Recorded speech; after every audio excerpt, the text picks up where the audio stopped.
Of JBM Global School Noida. I'm your snooker and chess instructor Manoj Tyagi. So in my lesson number 4 today, I have brought a recap of all the rules which I have told you earlier. And this recap has been done by none other than a grandmaster himself, Mr. Jitendra Advani for you. So please listen to him carefully. If you want to learn how to play chess, then this is the video for you. I will show you how to set up the board and all the different rules of chess, like how the pieces move, pawn promotion, en passant, castling, checkmate, stalemate, etc. I will teach you everything about chess. At the same time, I will try to keep this video as simple as possible so that everyone can understand. So don't forget to share this video with your friends so that they can also play and enjoy the great game of chess.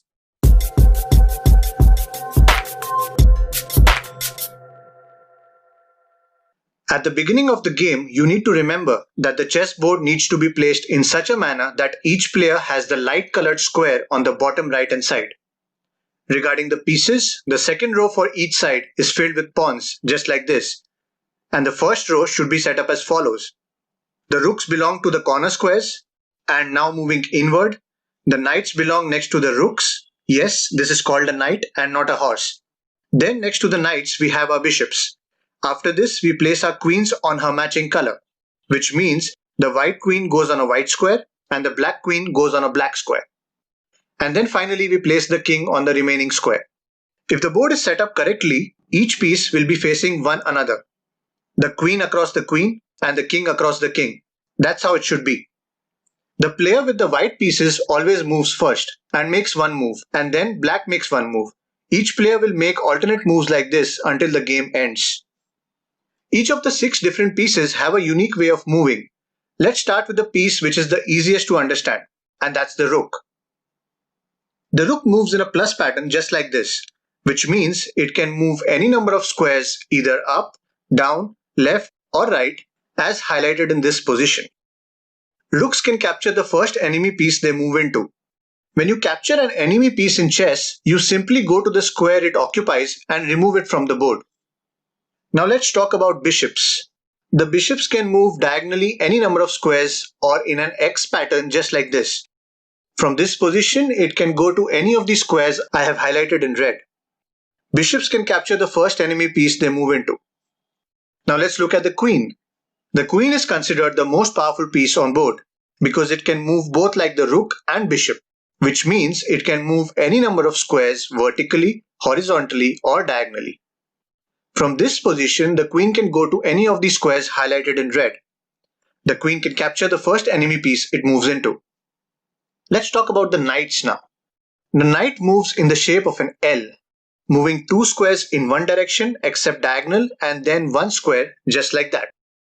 The knight from this position can move to any of the squares highlighted in red. The knight is the only piece that can jump over other pieces, meaning if there were any pieces here right next to the knight, he can simply jump over those pieces and move.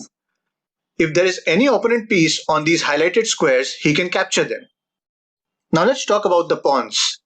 The pawn is actually the most complicated piece because it has many unique qualities. A pawn is the only piece that moves in one direction and captures in a completely different direction. Pawns move one step forward towards the opponent side of the board. But if it is their first move, then they can move either 1 square forward like this or 2 squares forward like this. After its first move, the pawn can only move 1 square forward. So let's just say this pawn moves 2 squares and this pawn moves 1. Each of these highlighted pawns now could only move 1 square forward. Now if white moves his pawn 2 squares forward like this and black also goes 2 squares, you might be thinking that this white pawn can now capture this black pawn. But he cannot. Like I told you earlier, pawns move one way and capture in a different way. Remember, pawns can only capture pieces diagonally in front of them, and they cannot capture pieces directly in front of them. In fact, this pawn simply cannot move or capture. He is stuck and has no legal moves. However, this pawn does. This pawn can move forward like this, or he can capture 1 square diagonally like this. Now you know that pawns only move forward and they never move backwards. But what's going to happen if this pawn gets all the way down to this back rank or row, or if any of these black pawns get down to this back rank? Well, what happens is something called pawn promotion. And what that means is that the pawn simply turns into a queen, rook, bishop, or a knight. You can promote it to any of these four pieces. It's completely your choice. Now let's talk about the most important piece, and that is our king. The objective of chess is to checkmate the king. The king is priceless because if you lose the king, you simply lose the game. The king moves one square at a time in any direction. From this position, he can go to any of these squares highlighted in red. Whenever a move results in the opponent's king being threatened, then the attacking player must say check. So the term check simply refers to the king being attacked. For example, in this position, it's black to move. And if the rook goes to e8, then the white king is in check. He's being attacked and he needs to do something about it. When you're in check, there are three ways you can try to get out of it. You can try to move to a safe square, or block the check, or simply capture the checking piece. In this position, white can do all three. He can move to a safe square. All of these squares I have highlighted are safe. The king can move to any of these. You can also block the check, and by block, I mean to place a piece in between the checking piece and the king. Here you can block the check with your bishop, just like this. Or you can capture the checking piece like this. So again, from this position, white can do all three of those. He can move to a safe square, block the check, or capture the checking piece. If you are in check and there is no way to protect the king, then the attacking player declares checkmate. The game is over and he wins. For example, in this position, if the black rook moves to h1, white is checkmate. He's in checkmate because he cannot move away to a safe square, he cannot block the check, and he cannot capture the checking piece as well. He cannot go to any of these three squares because the black king guards them. He cannot go to any of these two squares because the black rook guards them. The bishop is not in a position to capture the rook, and nor is the bishop in a position to block the check. For these reasons, the king is in checkmate and the game is over. Sometimes a chess game can also end in a draw. Let's first look at a draw by stalemate. In this position, if the queen moves to g3, this is considered a stalemate position or a drawn position. Stalemate occurs under the following conditions. It's your turn to move, your king is not in check, and you have no legal moves for any of your pieces. In this position, it's white to move, white is not in check, and has no legal moves. All three of these squares are covered by the black queen, and this pawn is also not able to move. This is an example of a stalemate position. Now the game can also be drawn by insufficient material. If it's a king and a knight versus a king, there's no way to win and the game is drawn. Similarly, if it's a king versus a king and a bishop, this too is a draw. And of course, if we are down to just king versus king, the kings cannot move next to each other and the game is a draw. Now let's talk about the 50 move rule. This is a position neither side is likely to win, and a draw is usually agreed upon. However, even if the game continues, the game will most likely still end as a draw, but this time by the 50 move rule. The 50 move rule basically states that if both players make 50 consecutive moves each without making any pawn moves or any captures, the game ends as a draw.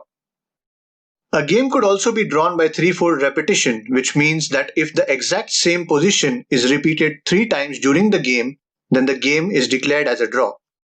For example, in this position, it's white to move. Take a note of the pieces. This is the first time we are seeing this particular arrangement. After white moves, then black plays the bishop, and white goes back like this, and black goes back. This is now the second instance of the exact same position. And if it happens one more time, after a few moves, just like this, then this is the third instance of the same position, and hence the game is drawn by threefold repetition. Now let's talk about some special rules in chess. The first one is a special pawn rule, en passant. In this position, it's black to move, and if this pawn moves one square forward, we can capture it since pawns capture one square diagonally. This same pawn, instead of going one square, let's say it goes 2 squares forward, trying to avoid this pawn from capturing it. Well then, we have the en passant rule which says that we still have the option of capturing the black pawn as if it had moved only 1 square forward.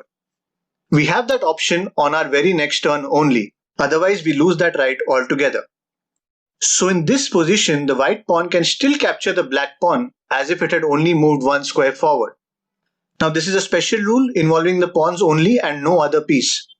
If black plays this pawn and white doesn't capture immediately and instead plays this, and then black also makes some other move, now white can no longer capture en passant because you have to capture it on your very next turn only, or you can't do it at all. There's also a special move in chess called castling, and it involves the king and the rook. It's the only time you can move two of your pieces in one turn. Here's what it looks like.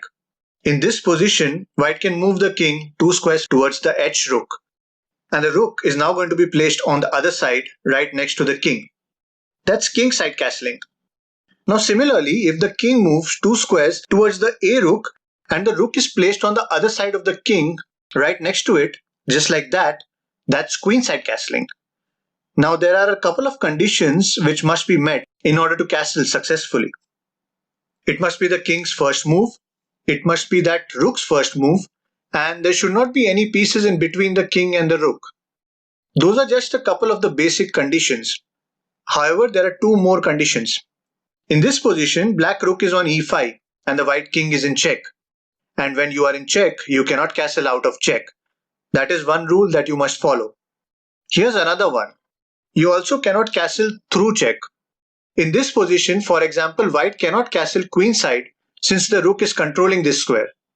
So you need to remember both these conditions. You cannot castle when you are in check and you cannot castle So in through my check. next lesson next week, I'll be telling you about chess notations and the numerical value of each piece in chess.